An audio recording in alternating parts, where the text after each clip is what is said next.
Hello guys and welcome everybody to my channel. So in this video I'd like to share my 1 year climbing progression, which technically isn't exactly 1 year. It'll be like 1 year and 1.5 months, but for the sake of the video it's pretty much the same. So with this said, let's jump into it. So first of all, I'd like to give a little more info about myself. So I'm 26. And just like I said, I've been climbing for a little over a year at this point. About my stats, my height is 180 centimeters or 5'11". The arm span is the same, so I'm 0 ape index. In terms of my weight, I'm 66.5 kilograms at this point, which is 146.5 pounds. While growing up, I've had quite a lot of sports experience, nothing too serious. I haven't done anything professionally, but I've always liked to stay active, to move my body. I feel like I have quite a good mind-body connection. Like I can understand what I need to do to make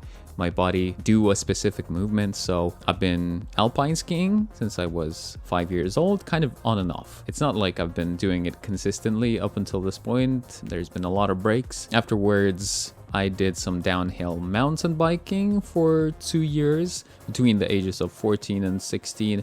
And I feel like this might actually have given me some boost in my finger strength, because if you guys have done any downhill mountain biking yourself, you know that most of the time what you do is just brake. So you gotta use your fingers, your hands to hold on very tightly and use the brakes. So maybe because I've done it for 2 years, when I approached climbing, my hands already felt maybe a little stronger than some other people who have not ever had any kind of sports experience before. As well as that, I've worked out throughout my life, also kind of on and off, but doing pull-ups pretty consistently. It was mostly for the vain reasons of looking better. I wanted my arms to have volume, some shape and definition. So also when I first started climbing, I didn't have trouble doing like 5 or maybe even 10 pull-ups in a row. And one final thing when it comes to physical activity is dancing. I've done hip-hop dancing for 3 years, starting in 2021, and then I stopped dancing in 2023. So 3 years altogether. So here we go, guys. This was my very first encounter with bouldering in summer 2023. So, and this was actually the only session in 2023 because at some point during the session, I jumped down kind of awkwardly and felt like that was pretty bad for my knees. And back then, because I was still dancing, I got pretty scared that, I might hurt my knees and not be able to dance anymore. So I felt like I should not really boulder, that bouldering is not really for me. Then fast forward to March 11th, 2024, and that's the first day when I actually started climbing once again after that single session in 2023.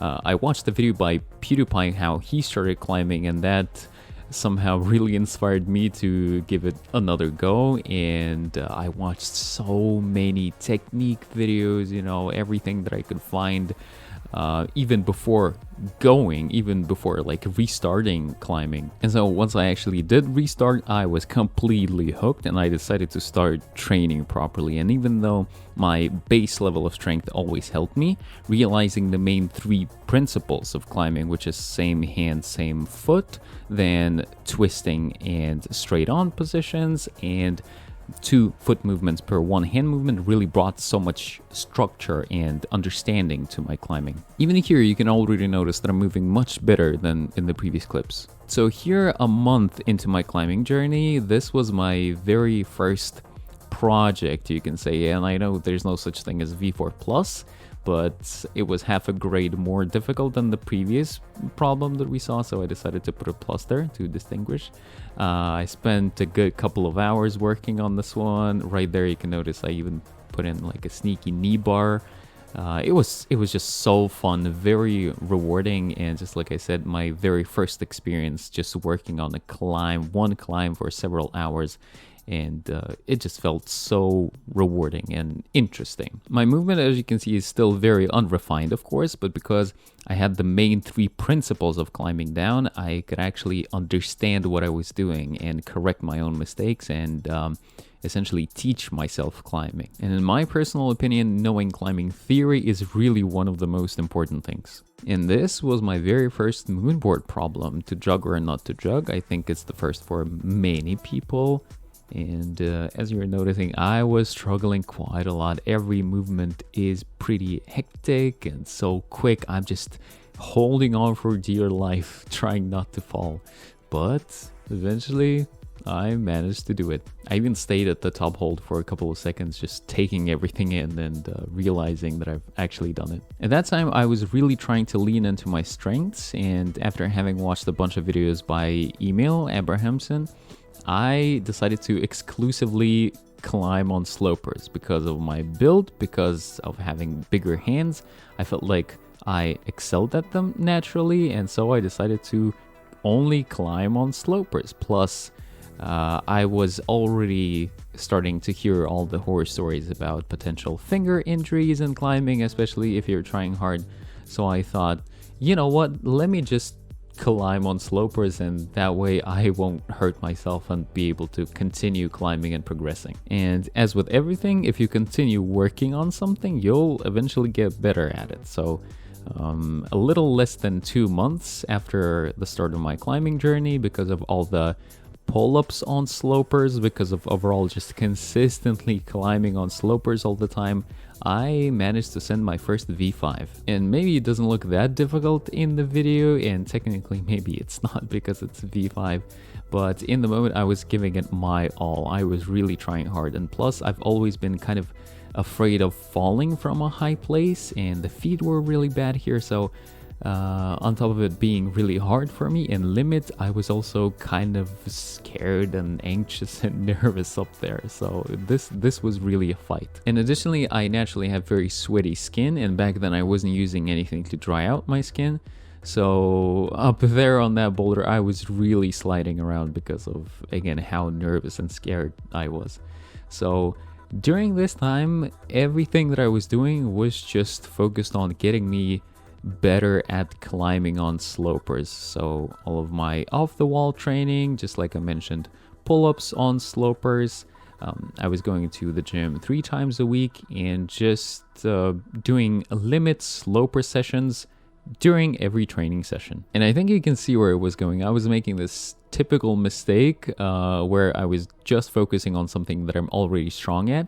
And of course I was making quite a lot of progress, but if I were to decide to pivot to something else, then I would have a lot of trouble. But that's the story for later in my journey, because for now I was still focusing on climbing exclusively on slopers, and that allowed me to later that month in May, at the end of May, send my first V6. I spent several sessions projecting this one, a lot of hard work, but once I got it, I was just incredibly happy about it. It was a very, very big milestone for me, and yeah, it just gave me such a confidence boost, I guess. But there was a problem, because apart from climbing on slopers, I also really enjoyed the moonboard, actually much more than crimpy climbs at the gym, probably because of the fact that the climbs are permanent, they will not be taken down, and so I can track my progress.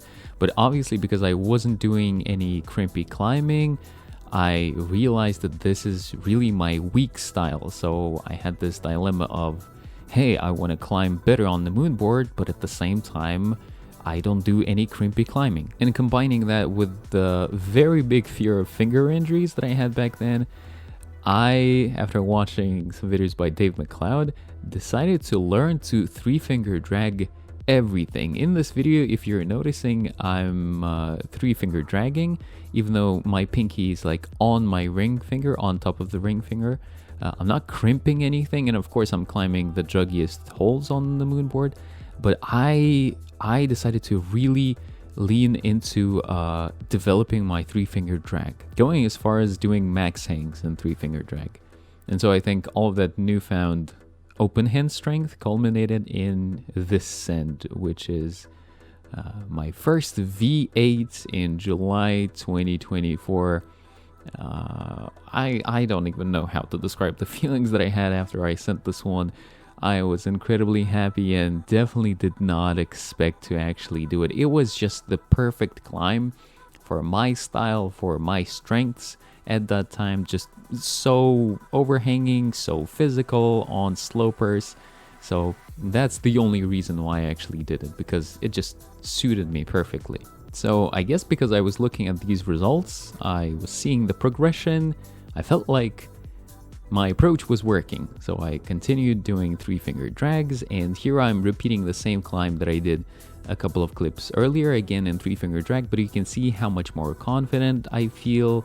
I'm just owning every hold. So I definitely got stronger in 3-finger drag, but will that actually benefit me in the future? That's the question. Here, for example, I'm trying a 6C climb on the moonboard, again in 3-finger drag, which is using mostly the yellow holds, which are, even though they're smaller, they're pretty in-cut, pretty positive, but you can see it's a very different story. I'm struggling, I'm fighting for every move, and I will not make it very far. In just a couple of foot movements, I'm going to jump down just because I can't hold on anymore. So of course, 3-finger drag is a legitimate grip type, and you can and you should use it for some things. For example, here in the beginning, I was mostly using 3-finger drag, but it's got its limitations. And slowly, as the time went on, I was realizing that, hey, some things I just can't do them in 3-finger drag, and seems like it's not possible, because even people who 3-finger drag very, very well, like Rabbitoo siblings, like again Dave McLeod, they don't 3-finger drag everything. They still have to crimp sometimes. At this time, it also became very clear to me that eventually my goal is bouldering outside, and unless I'm going to Fontainebleau all the time, I will have to crimp. So I just accepted the fact that I need to crimp and kind of let go of my worries about injuring myself. Of course, I'm taking all of the possible precautions to not do that, but I accepted the fact that I should be climbing in the crimp position, half crimp most of the time. I'm still not full crimping. And I started board climbing so much more. That includes the moonboard, of course, that includes the kilter board over here. And in a way, it felt like I was starting my climbing journey over, because I had to really get strong at this new grip position, learn to move differently, learn to move on crimps, just overall get used to this new hold type crimps. But because I loved it, I really didn't mind it. And once again, because I realized that my goal was eventually climbing outside, that's what I really focused on. In a sense, it actually felt pretty nice, because when I started climbing on crimps, I had to drop my grade pretty significantly. I couldn't climb nearly as hard on crimps as I did on slopers. So I would get all of these new firsts. So new first V5, but this time it was a crimpy V5, then first crimpy V6, V7, as you can see over here.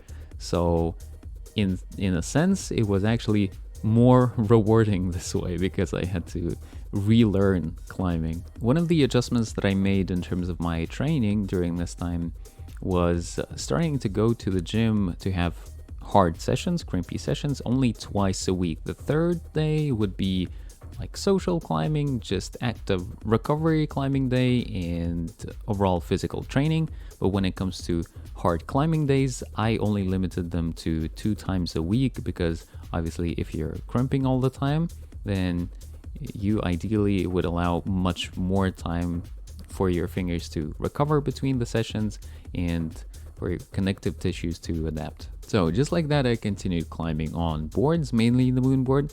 I continued climbing on crimps at my gym, and eventually in February 2025, it took quite a long time, I managed to send my first V8, but this time on crimps. As you can see, there is a drastic difference in terms of climbing styles, so it really took me quite a long time to reach the same level that I had in summer previous year, but that one that climb obviously was on slopers. It's definitely not my cleanest climb. I lost my feet earlier. I'm moving in a pretty clunky way overall, but this was my first go of the day. I worked on the climb for a couple of sessions, and on this day I just decided to try the whole thing from the ground. And so yeah, this was the first go and turned out to be the send go. Of course, I spent so much more time on the wall than I had to, but I managed to do it. I think overall the takeaway here is if you have a clear reason why you're training something in climbing, then you can definitely succeed. In the beginning, crimps felt like my nemesis and I didn't climb on them at all. But then because I decided that, okay, I need to train for the outdoors, it actually became my strong suit. Right, so here we go, guys. This is pretty much the last clip of the video, my send of this V8 on the tension board 2, which is actually the main board that I train on. I just absolutely love it. It's so good in every single way.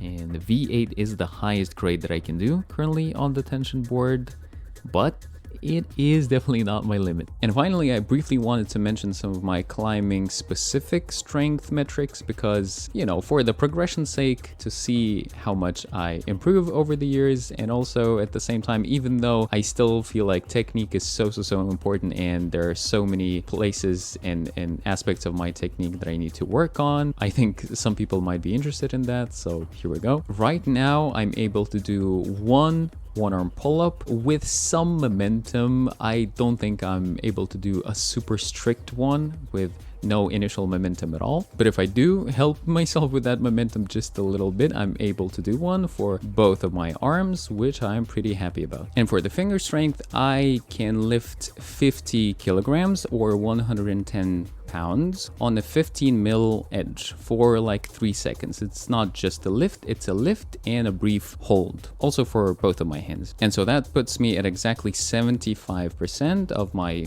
body weight on a 15 mil edge. So seems like this is going to be it for the video, guys. I really hope that at least for someone it's going to be entertaining or useful. Maybe overall, I'm really excited about my climbing journey. I'm in it for life, I'm sure. And also, as you might have noticed, I've got vlogs, my weekly, maybe ideally, vlogs that I'm posting over here, so feel free to check those out as well. But for now, it's gonna be it. Thank you so much for watching this video once again, and catch you in the next one. As always, take care and keep climbing.